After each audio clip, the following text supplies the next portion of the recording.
wabonaga ikipe ya Manchester City yakira ikipe ya Arsenal bijyanye n'urugamba igikombe cya shampiyona, bisa nkaho babyerekeza yuko ikipe ya Manchester City igarutse mu murongo wo kuhanganira igikombe cya Arsenal bitewe n'iri zita zaba zavuyemo. Ikipe ya Manchester City mu kibuga byari ibintu bigaragarira buri wese, yari ifite gahunda yo gukina nta kuba ishaka treble. Hari ikintu bita kuza muri game ufite gahunda yo gushaka treble, hari ikintu ushaka, hari ikintu ukeneye kuri treble biri competitive ku makipe. Rero ikipe ya Man City yazanye ubusahiye bwinshi ije gukora game yayo, kandi wabonaga yuko igice cya mbere cya kabiri yagerageje gukireyamo rizita. Arsenal rero nayo ku bwayo yagerageje. Urabona match ya finale ya Carabao Cup yari itandukanye n'iyi. Yoho yari yagaragaje ubushobozi buke bwa Arteta no mu psychological n'abakinnyi uburyo batekerezaga. Ukagitona Maria Gitsi menshi Gabriel Magalhaes ashaka kurwana na Holland, gusa wabonaga yuko ari match ikipe Arsenal yakaniye muri kijyanye n'icyari kuvamo cyangwa n'igisa nkaho cyavuyemo cyaba fegise ku kijyanye n'ubukombe bwa shampiyona. Uri ku gikombe hari umuntu uri inyuma y'ibyo bitego n'ikibazo, kandi kuba umuntu ari kugupressinga bisa nkaho wowe hari ikintu ushaka, wowe bigaragaza yuko wahuzagurika bishobora kuba byatuma unava ku gikombe. Ngira ngo yari match ikipe ya Arsenal yazize ikintu bita nko kuta psychological guhindura intekerezo. Man City, abakinnyi ba Man City nibo bakoze different kurusha ikipe ya Arsenal.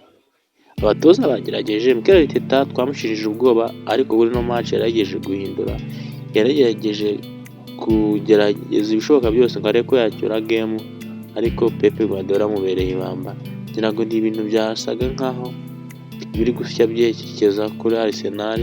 Arsenal isa nkaho yagakwiye kuba yaratwaye shampiyona mbere, ariko mu bintu biyiraburiza cyangwa mu bintu biyicira Arsenal gutsinda ibitego biragoye. Kungu tugiye kuri ya makipe yombi, ikipe ya Arsenal yatsinze giheruka yaho gutsinda igitego ni kimwe ntigipfa kurenza kimwe. Wenda tugende kuri match iheruka yanganyije Sporting ubusa ku busa. Match yari yayibanjirije yatsinzwe na Bournemouth ibitego 2-1.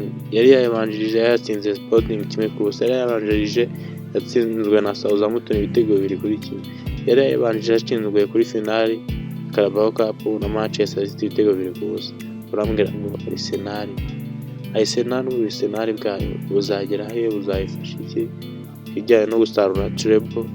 Ukareba ukavuga ati biragoye. Noneho ku ruhande rw'ikipe ya Manchester City, match ejo bundi yari yatsinze Chelsea 3-0. Yari yayibanje yatsinze, ngira ngo ariho yari kwa gukina match ikini ya Liverpool yatsinze 4-0. Ngira ngo Sinda na Arsenal kuri Carabao 2-0. Urumva iyo kipe hari ikintu ishaka, hari ikintu cyerekana yuko ikora rezita muri game zikenewe, irigaragaza.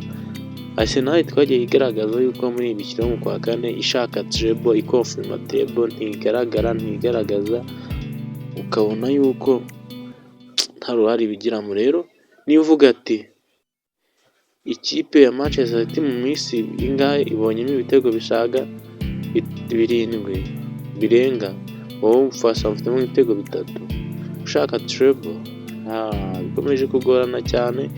Kunze ba Arsenal mwihangane, gusa n'ufana wa City congratulation, yaciye muri Amerika kuri ibintu mwakoreye. Man City isa nkaho yo ari sure yuko igaragaza ko ikeneye igikombe, na Arsenal iragikeneye, ariko iragikeneye ku munwa, mu magambo kurusha mentally, mu mutwe currently ibyo bakora different mu kibuga bigaragaza ko bashaka igikombe. Rero Arsenal kujyayo gukina nta mwataka nayo usa kuba ari nka problem yabiteye. Turi kureba hamwe ibintu byatumye Arsenal isa nkaho idacyura game, isibye n'ibyo no gushyira mu mutwe kw'abakinnyi, kandi yabonaga yuko Arteta nawe yagaragaje ubwarimu nyine nk'umunyeshuri we wa Pep Guardiola ko amudishye, uburyo Pep Guardiola ari yagitinga ibintu akagarura resultat zamutaye, akadepansa usa nkaho hari amakipe amuri inyuma, depanse ibura cyangwa ihari, distance ihari, biragoye ko bamudepansa, ariko target afite ni gudepansa Arsenal izaho isoza ku mwanya wa kabiri. Nabyo ni ibibazo byo kwibazwaho, hakeneye kimwe cyo gushimangira Arsenal nk'ikipe yahoze itwara igikombe kera yongere igaruke muri competition, hari ikintu ije kurwanira, ije ko muri competition hari ikintu ikeneye, kuko Man City ntabwo izigera na rimwe ikorohera ireba treble hariya, nta City izigera ikorohera hari amahirwe. Ikosa Arsenal ikora ryose ni uguha opportunity Manchester City mu makipe atajya ahabwa opportunity abarimo. Niba muhuye yikubite uyemeze kugira ngo nayo yitekerezeho, ibashe guhindura intekerezo, ibone ko bishoboka. Nayo iyo ugiye ukayirorega ukagira ute nayo irakwasa. Rero Arsenal yazize akantu ko kuzamuka cyane, yirengagiza responsibility. Ngira ngo na Donami adakora ikosa Arsenal kubona kiriya gitego byari bigoye. Wakibaza se Arteta we tubikunde abafana be no kumusabira ko agenda, birashya bishyira ko azagenda, kuko ibi ntabwo byakunda ntibyavamo. Rero kora subscribe kandi mutujye tubana kijyanye n'iyo match ya Arsenal na Man City, kugira ngo mwaryohewe nk'abafootballers, mwaryohewe kugira ngo twongeye kubona competition yo hejuru. Manchester City igaragara ni Arsenal, umwe n'umwarimu undi n'umunyeshuri. Rero ku masomo yahawe umunyeshuri ntiyafashe, ntiyagaragaje urwego rwo hasi nyine. Gusa Arteta uko byasa kose byapfa kuruta, kandi aba motivated ariko azatwara igikombe, nubwo yavuze yuko atariho birangiriye, kandi byose yatakaza yego byanawe kanatakaza gashoboka. Kureka dutegereze, turabashimiye mukomeza dutega amatwi, murakoze.